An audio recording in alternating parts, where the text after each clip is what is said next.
Hey everyone, Once Bitten here. So I wanted to do a quick channel update and give also combined with this provide an introduction to Adepticon that I attended last weekend so that when I do my battle reports I don't have to go over the list in every game.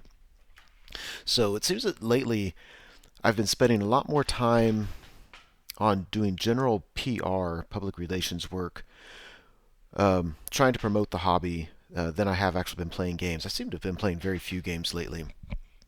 And I'm trying to rectify that. I have been working on my Undying Dynasties army, but I'm not ready to show more pictures of that yet.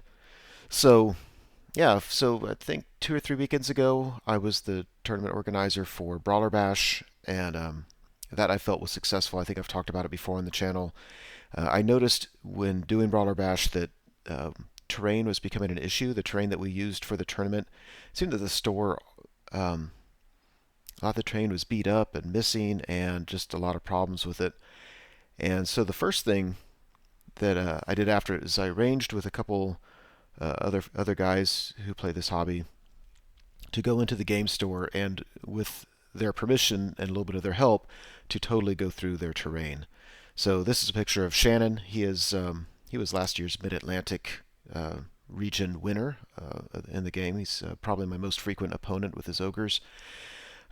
Yeah, so we pulled off the terrain off of all these shells, and there's a lot of terrain that are not useful with the Ninth Age. It's for other game systems, but it was all there together. So we pulled it all off and sorted it into what is still usable as is.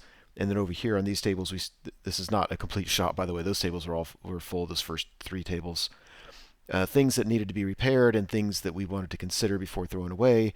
And then we threw away six large construction bags full of terrain. Let's see, here's Gabe Thorne. If you're not familiar with him, you need to become familiar with him. He is the perennial winner of any painting award that he enters. It's amazing. So he brought his airbrush down and was using it on terrain to turn pieces that were otherwise looking beat up and ugly and make them look very cool pretty quickly. So that was a lot of fun. So that took almost a whole day, but we had the fantasy terrain at least a lot more usable. And yeah, so then a few days later, kind of on the drop of a hat, I went to Adepticon. So I took this picture. You can't see it, but in this picture, it is snowing and the wind is blowing hard at a 90-degree angle. It was ridiculous. I want you to appreciate that the day before this picture was taken, I was in North Carolina in beautiful, sunny 70-degree weather, and I show up in Chicago. I'm like, what the hell? Oh my gosh, it's so cold here. But of course, it just varied through the day. It was somewhat warm, and then an hour later, it'd be snowing. It was just weird. So yeah, I went to Adepticon. When I was there, I saw and was able to hang out with a lot of buddies from the hobby. This picture was taken and is now on the Warhammer YouTubers page, and it's been making its rounds. This is me and Shyhammer and Vince Venturella. I love this picture. I think it captures our personalities. I love how Vince is not a creepy guy, but he achieved creepy in this picture. It's awesome. Yeah, I saw a lot of people, and there was multiple game systems going on at Adepticon. So they were playing Kings of War, playing Age of Sigmar, Malifaux, all these game systems going on around us, and because a lot of people playing these games used to play Warhammer Fantasy, it was great catching up with people and all that. So here's one more picture. They had I think 3,000 point tournament on one day, which I didn't participate in. I was just kind of hanging out. But here's Trihammer, and I want to say it's Adam. I'm not positive about that. And this guy, so this is Joe, and he's one of the unsung heroes of the hobby. This guy keeps the Army Builder files updated. Every time there's a new version of Ninth Age, he does all the work of making sure that Army Builder works for it. And I'm telling you, man, this is all volunteer work. None of us get paid for anything that goes on. This guy deserves a freaking medal. It's a lot of really tedious work that goes into it. And if you have Army Builder, all you have to do is go on the Ninth Age site and get the files that he creates and posts up there for us, or he links them there anyway. And kudos to him, man. Very, very cool.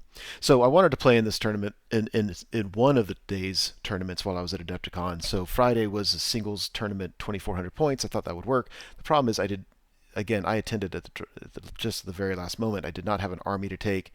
So this guy, Rick, he steps up to the plate and he says, absolutely, you can borrow my Beastman army. And he actually gave me a list saying, this is a list that I've used. It's pretty good. And that allowed me to play without having to. I mean, there's no way I could have packed my army. It's not designed for flying. And after seeing what happened to Shyhammer's army when he flew from Chicago down to North Carolina, I have no interest in flying with my army anytime soon. So before I move away from this picture, look at the top right in the red shirt. There's Fergus. He was the tournament organizer for Adepticon. Another unsung hero. These people that work so that the rest of us can play this game in tournaments and stuff. Rick here was also helping TO the event, as were anybody else in these pictures wearing a red shirt.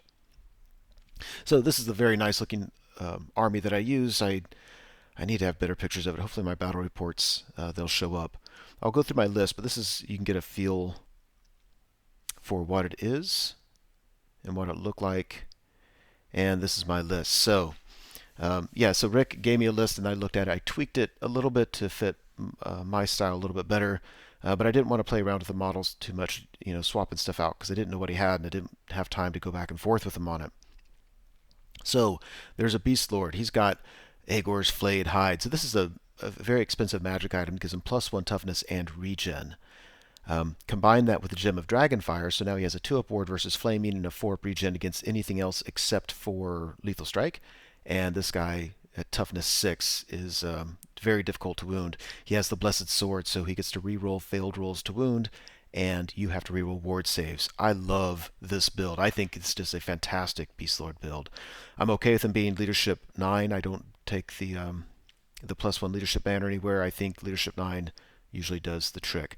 Got a level 3 lower Path of Wilderness with the Pillager icon. So that icon allows all chariots and monstrous beasts within 12 inches to vanguard, which I think is pretty awesome.